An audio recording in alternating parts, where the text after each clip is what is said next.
first answer is I do not know.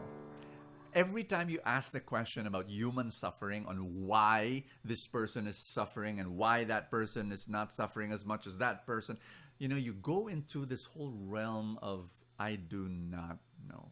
And really, it's a mystery. It's a question that will be fully answered only when we reach heaven.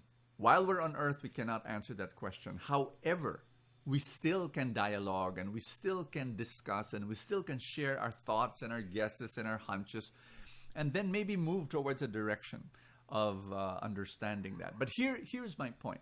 Here's the first answer. Sometimes suffering comes from our own actions.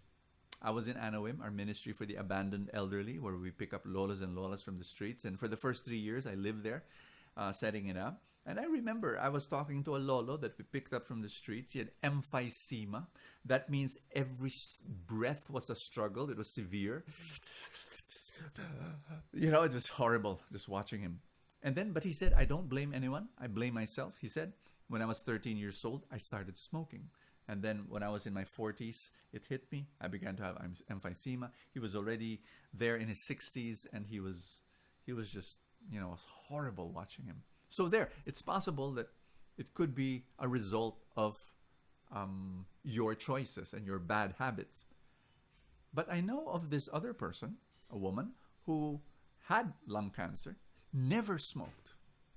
But it was because she was living with a husband who was smoking.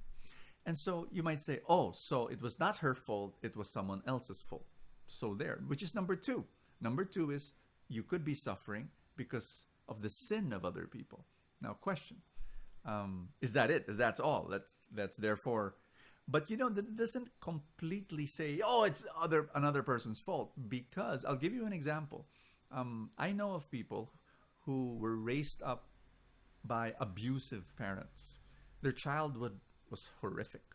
And because of that, they became a criminal, or they became a drug addict, or they became a bum.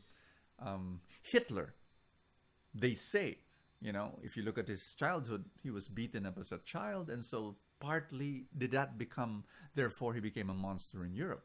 But I know of another figure in history whose childhood was horrific, abandoned by his own father, etc., abused by his own brother, and yet he became the first president of the United States, George Washington. So what's the meaning to say you cannot control what other people will do to you in terms of making you suffer. Maybe you cannot control them, but you can control what you do to that suffering, how you respond to that suffering. That's in your control. And of course, you've got the number three, where it's not caused by you, it's not caused by the people around you, it's just by the fact that we live in a broken universe. Taal volcano erupting, earthquakes, a storm, a super typhoon ravages the land, destroys homes and families and plantations and fields and lives. So there are certain things, again, I say this, we will never be able to fully satisfy that question. And why? But here's what we can do. We can go to God and say, Lord, I don't know why, but I still trust you. Your call for me is not to understand why. Your call for me is to trust and still do what is right and still follow you, even if I do not know why. Trust in the Lord and still follow him, even if you don't understand. God bless you.